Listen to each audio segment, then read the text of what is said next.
నమస్తే అందరికీ, నేను మీ అంజలి. ఈరోజు ఈ వీడియోలో మా గల్లీ వినాయకుని నిమజ్జనపు వేడుకలు ఎలా జరిగాయో చూసేద్దాం రండి. ఇక్కడ మేము మార్నింగ్ పూజ స్టార్ట్ చేసామండి. నాన్నగారు కొబ్బరికాయ కొట్టి పూజ స్టార్ట్ చేశారు. అండ్ ఇక్కడ మా గల్లీ వాళ్ళందరము కలిసి లాస్ట్ డే కాబట్టి అందరూ కలిసి పూజలో పాల్గొన్నారు. మీ అఖండ జ్యోతి వలె మా అఖండ జ్యోతి కూడా మా పూజలో ఎటువంటి అపరాధమున్న శిరస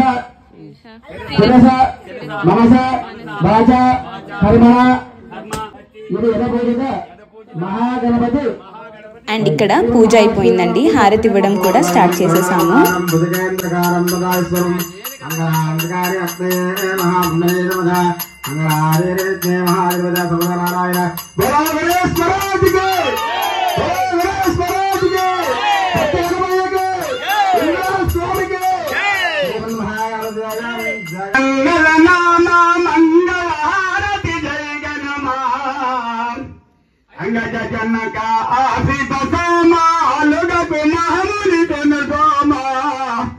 మాపై నీ దయ శోభగలారా నమ్మితి నిన్నే ముదమారా దోపదీప నైవేద్యముతోనే ముందుగా భుజింపుమురా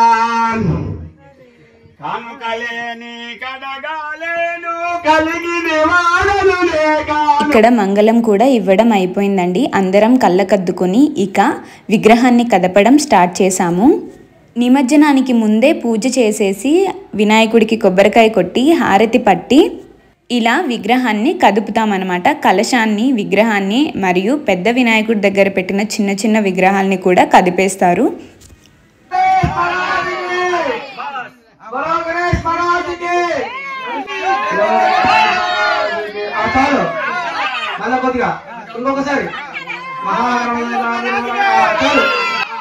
నిమజ్జనానికి కావాల్సిన విగ్రహ పూజ మరియు టెంకాయ కొట్టడం, హారతి పట్టడం, విగ్రహాన్ని కదపటం కూడా కంప్లీట్ అయిపోయింది.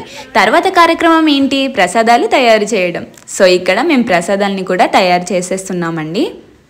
ముందుగా ప్రసాదాల్లో స్వీట్ స్టార్ట్ చేయాలని ఇక్కడ మేము హల్వా చేయడం స్టార్ట్ చేసేసాము. తర్వాత స్టవ్ మీద పులిహోర కోసం ఎసరు పెట్టారు. ఈ ఎసరులో రైస్ వేసి రైస్ ఉడికాక దించేసి చల్లారబెట్టారనమాట. ఇక్కడ మా తమ్ముడు అండ్ మా సిస్టర్ ఇద్దరూ కలిసి రైస్ని దించేసి చల్లారబెట్టడానికి వినాయకుడి దగ్గర పెట్టేశారు.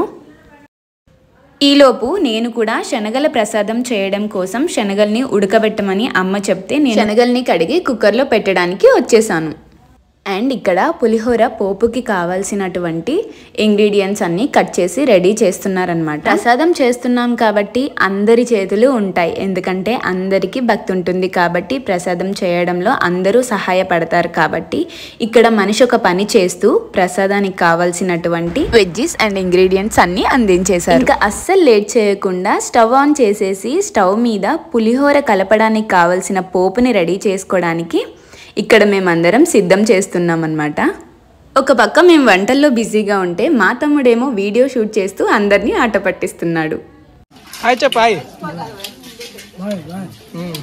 అండ్ ఇక్కడ పులిహోరకి పోపు వేయడం కూడా స్టార్ట్ చేసేసారు. ఆల్మోస్ట్ అయిపోవస్తుంది. మీ అందరికీ తెలిసిందే కదా ఎందులో అయినా మన హ్యాండ్ ఉంటుందని. సో ఇక్కడ నేను కూడా వంటలకి ప్రసాదం ప్రిపేర్ చేయడానికి హెల్ప్ చేస్తున్నాను. మనిషి ఒక పని చేస్తే కాని పని అంటూ ఏది ఉండదు కదా. సో ఇక్కడ మేము చాలా లేట్గా స్టార్ట్ చేసామన్నట్టు, అవుతుందో లేదో అని చెప్పి చాలా భయపడ్డాం. ఫైనల్లీ అయితే అయిపోయింది. అండ్ వినాయకుడిని కదపటం అయిపోయిన తర్వాత మేము ఇక్కడ స్టార్ట్ చేసాం కాబట్టి పూజకి కొంచెం టైం పట్టిందనమాట. అండ్ ఫైనల్లీ మీరు చూస్తున్నారు పులిహోర పోపు అయితే సిద్ధమైపోయింది. అండ్ ఇక్కడ పులిహోర కలిపేస్తున్నాము. ఒక పక్క పులిహోర కలుపుతూ ఉంటే ఇంకొక పక్క మేము ముందుగా చేసినటువంటి స్వీట్ హల్వా ఉంది కదా, సో ఆ హల్వాని ఇలా లడ్డుల్లా చుట్టేస్తున్నాము. ఎందుకంటే ప్రతి ఒక్కరికి హల్వా ఇవ్వడం ఇబ్బంది అవుతుంది. ఇలా లడ్డుల్లా చుట్టేస్తే ఒక్కొక్కరికి ఒక్కొక్కటి ఇవ్వచ్చు. అండ్ అలాగే ప్రసాదాలని పంచినప్పుడు ప్యాకింగ్ చేస్తాం కదా, సో ఆ ప్యాకింగ్లో బూందీ లడ్డు అండ్ హల్వా లడ్డు, బనానా, పులిహోర కలిపి ప్యాక్ చేసి అందరికీ పంచుతామన్నట్టు. అండ్ ఇక్కడ హల్వా లడ్డూలు కూడా రెడీ అయిపోయాయి. ఇక్కడ మేమందరం కలిసి ప్యాకింగ్స్ చేస్తున్నాము. ఈ ప్రతి ప్యాకింగ్లో కూడా బనానా, బూందీ లడ్డు, హల్వా లడ్డు అండ్ పులిహోర కలిపి ప్యాక్ చేస్తున్నాం అన్నట్టు. ఇక్కడ మేమందరం కలిసి ప్యాకింగ్ చేయడానికి కూర్చున్నాము. ఏది చేసినా అందరం కలిసి చేస్తే అసలు ఆ జాలీ వేరే ఉంటుంది కదా. సో ఇక్కడ మేము కూడా ఏది చేసినా అందరం కలిసే చేస్తామన్నట్టు. వీధిలో ఏ ఫంక్షన్ ఉన్నా, ఏ అకేషన్ ఉన్నా అందరం కలిసి ఇలా చేసుకుంటే పని చేసినట్టు ఉండదు, శ్రమ అనిపించదు. అయినా దేవుడి కోసం చేసిన పని ఏది శ్రమ అనిపించదు, ఏదైనా ఇష్టంగానే చేయాలనిపిస్తుంది. సో అదే ఇష్టంతో మేము ఇక్కడ ప్యాకింగ్స్ కూడా స్టార్ట్ చేసేసాము. అందరం జాలీగా హ్యాపీగా నవ్వుకుంటూ మాట్లాడుకుంటూ చేసిన పని ఏది కష్టం అనిపించదు కదా. సో ఇక్కడ మేము కూడా అలానే జాలీగా నవ్వుకుంటూ మాట్లాడుకుంటూ ఈ పని ఎంజాయ్ చేస్తూ చేసేసామన్నట్టు. అండ్ ఇక్కడ 2 టైప్స్ ఆఫ్ లడ్డు అండ్ ఒక బనానా కలిపి ఒక కవర్లో ప్యాక్ చేసాము. సపరేట్గా పులిహోరని ప్యాక్ చేస్తున్నాము. ఇక్కడ పులిహోర ప్యాకింగ్ చేయడం కూడా స్టార్ట్ చేసేసాము. అండ్ ఇంకా ప్యాకింగ్స్ అన్నీ కంప్లీట్ చేసేసామండి. ఎందుకంటే మేము ఇప్పుడు అందరం కలిసి వేరే గల్లీలో అన్నదాన మహాప్రసాద కార్యక్రమం జరుగుతుందనమాట. సో మేమందరం అటెండ్ అవ్వాలి అని అనుకున్నాము. ఈ వర్క్ అంతా పెండింగ్ లో పెట్టి కూడా ఎందుకు వెళ్ళామనంటే అన్నదాన కార్యక్రమం జరిగే దగ్గర హోమం పూజ చేశారనమాట. సో ఆ హోమంని దర్శించుకోవడానికి వెళ్ళామన్నమాట. మేము అన్నదాన కార్యక్రమానికి వెళ్ళడానికి ఆ హోమమే కారణం అన్నట్టు. ఎందుకంటే ఆ హోమాన్ని దర్శించుకుంటే చాలా మంచిది అని చెప్పారు. హోమంలో ఉన్న బూడిదని బొట్టుగా పెట్టుకోవడం కూడా చాలా మంచిది అని చెప్పారు. అందుకే ఇక్కడ నేను మా గల్లీ వాళ్ళందరం కలిసి వెహికలే వేసుకొని బయలుదేరిపోయాము. ఆ క్లిప్ నేను షూట్ చేయలేదు, చూసుంటే చాలా ఫన్నీగా ఉంటుండే. అండ్ మేము అన్నదానంకి వచ్చిన వినాయకుడు ఈయనే అనమాట. సో ఇక్కడ చాలా బాగా అనిపించింది మాకైతే. ఇక్కడ ఈ వినాయకుడిని దర్శించుకుని హోమాన్ని కూడా దర్శించుకుని హోమంలోని బొట్టును పెట్టుకుని అన్నదానాన్ని స్వీకరించి ఇంకా మేము రిటర్న్ ఇంటికి వెళ్ళిపోయాం. ఎందుకంటే ఇంటి దగ్గర చాలా పని ఉంది కదా. అండ్ ఇక మేము వచ్చేసాం. ఇంటి దగ్గరికి వచ్చేసిన తర్వాత నా బొజ్జ గణపతిని నిమజ్జనానికి తీసుకెళ్లే వెహికల్ ని రెడీ చేయాలి కదా. అందుకనే ఇక్కడ వెహికల్ కి పసుపు కుంకుమ బొట్లు పెట్టేసి వెహికల్ ని రెడీ చేసామన్నట్టు. ఇక్కడ వెహికల్ కి ఓం కూడా రాసేసి మామిడి తోరణాలు కట్టేసి మేము రెడీ చేసాము. పైన వినాయకుడిని పెట్టడానికి వర్షం వస్తే తడిచిపోకుండా ఉండడానికి పైన కవర్ ని కడుతున్నారనమాట మా వాళ్ళందరూ. ఈ విధంగా మేము వినాయకుడు వెళ్లే వెహికల్ ని రెడీ చేసేసాం. ఇక అంతా సిద్ధం చేసేసామన్నట్టు. వినాయకుని నిమజ్జనానికి కావాల్సిన పనులన్నీ అయిపోయాయి. అసలైన పని ఇప్పుడే స్టార్ట్ అయిందనమాట. అదేంటా అనుకుంటున్నారా? మనందరికీ తెలిసిందే కదా, వినాయకుడు వెళ్ళాలంటే ముందు లడ్డు వేలంపాట కావాలి. సో ఇక్కడ లడ్డు వేలంపాట కూడా జరిపాము. ఈ లడ్డు వేలంపాట మా పెద్దమ్మ వాళ్ళు తీసుకున్నారనమాట. అండ్ ఇక్కడ లడ్డు పాడటం అనేది చాలా అదృష్టం కదా. ఎందుకంటే ఈ 9 నవరాత్రులు ఆ బొజ్జ గణపతితో పాటు ఆయన చేతిలో ఉన్న లడ్డు కూడా పూజింపబడుతుంది. ఆ బొజ్జ గణపతికి మనం చేసే పూజల్లోని దీపాలు ధూపాలు ప్రసాదాలు పువ్వులు అన్నీ ఆ బొజ్జ గణపతితో పాటు ఆయన చేతిలో ఉన్న లడ్డు కూడా చెందుతాయి అన్నమాట. సో అంత విశిష్టమైన లడ్డు ప్రసాదాన్ని ఎవ్వరు దక్కించుకున్నా వాళ్ళు నిజంగానే అదృష్టవంతులు. ఆ మహాప్రసాదాన్ని మా పెద్దమ్మ వాళ్ళే తీసుకోవడం నేను చాలా హ్యాపీగా ఫీల్ అవుతున్నాను. అండ్ ఇక్కడ లడ్డు వేలంపాట అయిపోయింది. లడ్డుని ఇంటికి అంగరంగ వైభవంగా తీసుకెళ్తున్నారు.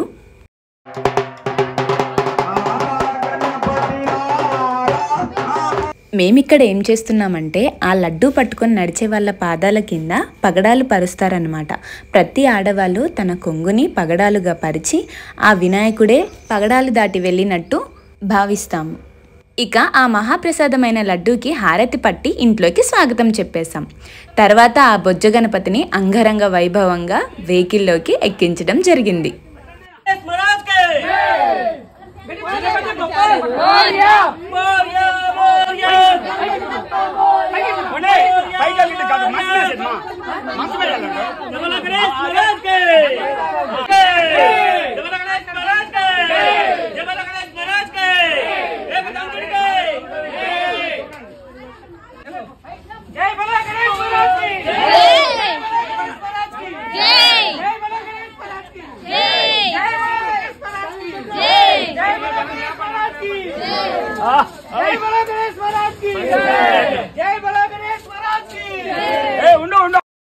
మరి పెద్ద బొజ్జ గణపతి ఎక్కేశాక మరి లిటిల్ గణపతులు కూడా ఎక్కాలి కదా. సో నేను ఇక్కడ ఆ లిటిల్ గణపతుల్ని పెద్ద గణపతి దగ్గరికి చేర్చేస్తున్నాను. అండ్ ఫైనల్లీ ఈ నవరాత్రులు నిష్టగా మనం చేసిన పూజలన్నీ అందుకొని మనం పెట్టిన ప్రసాదాలన్నీ భుజించి ఇప్పుడు తన చిన్నమ్మ అయినటువంటి గంగాదేవి వడిలోకి చేరడానికి గణపతుడు సిద్ధంగా ఉన్నాడు. ఇక తర్వాత సంగతి ఏంటి మరి? ఇంకే ఉంది, డీజేలతో డప్పులతో డాన్సులు చేసుకుంటూ వినాయకుడిని ఊరేగిస్తూ తన పిన్ని గంగమ్మ వడిలోకి చేర్చేయడమే. సో ఇక్కడ నేను మా వాళ్ళందరూ కలిసి డాన్సులు చేస్తున్నాము, చూసేయండి.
తెల్లవారితే వినాయకుని నిమజ్జనం అనగా ముందు రోజు రాత్రికి మా గల్లీ మా పక్క గల్లీ వాళ్ళందరూ కలిసి ఇలా డాన్సులు చేసామండి. అవి కూడా మీతో షేర్ చేస్తున్నాను, చూసేయండి.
అండ్ ఫైనలీ నిమజ్జనం విషయానికి వస్తే మేమైతే మా దగ్గరలో ఉన్న ఊరు అంటే ముళ్ళకట్ట బ్రిడ్జ్ అని ఉంటుందండి. సో పోలీస్ వాళ్ళందరూ కలిసి ఆ బ్రిడ్జ్ దగ్గరే నిమజ్జనం జరగాలని రూల్ పెట్టారు. సో మేమందరం కలిసి ముళ్ళకట్ట బ్రిడ్జ్ దగ్గరికి వెళ్ళిపోయాను. ఇక్కడ మా అన్నయ్య అయితే చాలా ఎమోషనల్ అయిపోయాడు వినాయకుడి నిమజ్జనం అని చెప్పేసి. ఇక్కడ మేము డెకరేట్ చేసిన అంటే వినాయకుడు తడిచిపోతాడని కట్టిన కవర్ మొత్తం తీసేయమని చెప్పారండి అక్కడ. సో ఇక్కడ మా వాళ్ళు అదే పనిలో ఉన్నారు. అండ్ ఇక్కడ చూడండి ఎన్ని వినాయకుళ్ళు వస్తున్నాయంటే నెంబర్ ఆఫ్ వినాయకుళ్ళు ఉన్నాయండి. వీటన్నిటిని క్రెయిన్స్ హెల్ప్తో నీటిలో వేసేస్తున్నారనమాట. అసలు చాలా బాధ అనిపించింది లిటరలీ. అసలు అలా నీటిలో పడేయడం నిజంగా చాలా బాధ అనిపించింది. అండ్ మేము అక్కడే ఉండి చూస్తూ ఇంకా దేవుడి తప్పేమన్నా ఉంటే క్షమించమని చెప్పి దేవుడిని వేడుకొని దండం పెట్టేసుకొని వచ్చేసాము. మీరు ఇక్కడ చూస్తున్నారు ఆ బొజ్జ గణపతిని క్రెయిన్ సహాయంతో ఇలా తీసేసి నిమజ్జనం చేసేస్తున్నారండి. మీరే చూసేయండి.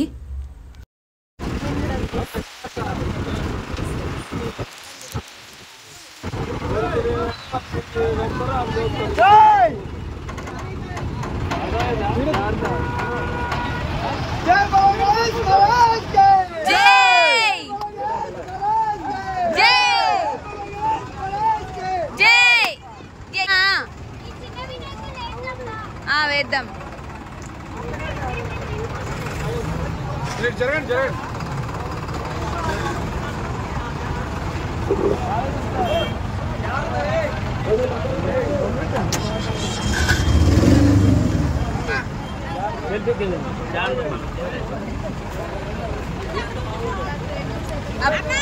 Excuse me.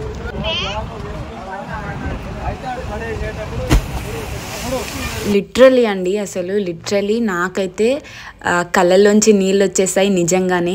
అసలు ఈ 9 రోజులు ఆ బొజ్జ గణపతిని ఎంతో అపురూపంగా చూసుకుంటూ మనసారా భక్తితో నిష్టతో పూజలు చేసి ఆయనకు కావాల్సిన ప్రసాదాలను అర్పించి ఆయన ముందు భజనలు చేసి ఎంతో ఆనందంగా ఈ 9 నవరాత్రులు ఆయనను చూసుకొని లాస్ట్ డే వచ్చేసరికి ఇలా ఈ విధంగా నిమజ్జనం అవ్వడం అయితే చాలా బాధగా ఉందండి రియల్గా. నాకు మేము నిమజ్జనానికి ఎందుకు వచ్చామా, అసలు ఈ విజువల్స్ ఎందుకు చూసామా అనిపించింది.